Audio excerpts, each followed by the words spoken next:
Whitacre, Defensive National Player of the Year.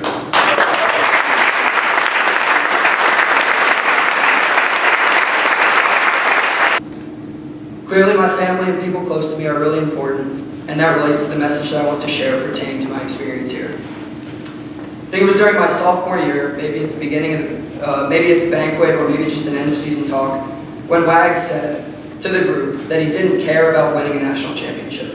He said that sure, it would definitely be awesome, but the next day you would wake up and no one would care because it's just the D3 national championship.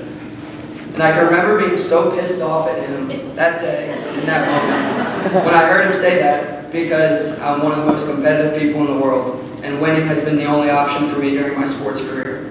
So my first reaction to that was, why am I here then? What the heck? Who's this guy that's telling me that winning is not important? Losing is the single thing I hate most, and my whole outlook on sports has been based on whether or not my team won. So he's telling me that this competitive mindset, which is partially what made me successful as an individual on the field, doesn't matter in the end. And so for me, it kind of took the meaning out of sports. If results didn't matter, what did? As I had time to think about that and reflect during those first 2-ish years, that mindset is the one I had, I was also less invested in my teammates and my friends. I didn't love to spend a ton of time with people or talk about soccer or life or any of that. I was a little more on the introverted side coming into school. But what I cared about most was how I played or if we won a game. Maybe that was the case as I adjusted to college life, or maybe not. But when this was my focus, I oftentimes found myself not happy enough. After having some time to think about what Wags had said that day, and realizing that the team in recent years had done a good bit of winning anyways, even when he said it wasn't important apparently, it finally registered that winning was partially a product of everything else going on, and then I needed to look further to find more meaning in what I was doing. Winning a soccer game by itself is not why our coaches, myself, or everyone in this room likes soccer or this program. It surely is satisfying, but if you win on a team with a bunch of individuals or a screaming coach, it eventually runs out and no one enjoys it. This experience led me to realize that the most important contributor to our excellence here is the brotherhood, which is probably the biggest lesson I learned during my 4 years. The relationships we make are the greatest thing in soccer. And that's number 17, Connor Whitacre. This realization changed how I lived day to day, whether it was being happy for the person or for the on-field success of the guy that played ahead of me in my younger years, talking with my friends about how they're doing, having guys over for pancakes weekly, which was sorely an excuse to just hang out and have people come over, or simply learning to compartmentalize soccer from my relationships to allow them to grow more. I found myself investing in my teammates more, and not only did it make me closer with them, but it also made me happier in general.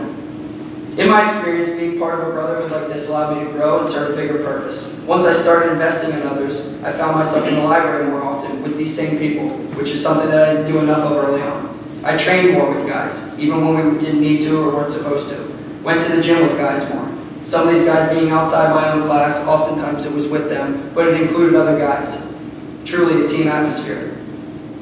And that's contagious throughout a team and throughout guys that are freshmen to seniors. You know, you have connections here and there, but sometimes you got to bridge it in ways. And hanging out in those ways off the field for me was huge. And I think it's awesome to see a lot of you guys doing that same thing. Suddenly growing and getting better off the field and in the classroom all just felt like hanging out with you guys. Though sometimes sitting in the library together leads to watching sports and getting absolutely nothing done. But the point is that stronger relationships allow me to thrive in all facets of my life, because what I enjoyed was being with my friends. It could be working camps together, working concessions at a game, training, studying, helping out at Water Street, whatever you want to make it.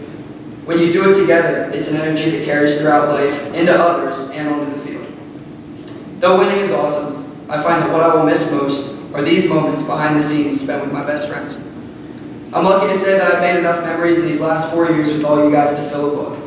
The big family we have here and the relationships it's brought me have taught me gratitude, humility, respect, and many other qualities that I was not necessarily intentional about when I came to F&M. Being a part of a tight bond that this program has, parents and coaches too, transcends the game in any measurable statistic or award of wins, accolades, defensive player of the year.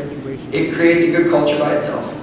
To the returning guys, what I'll say to you, kind of along the same lines, is just to truly invest in those around you and be intentional about spending time together, having each other's back, and being about something bigger than yourself. And that will give you the most out of your experience here.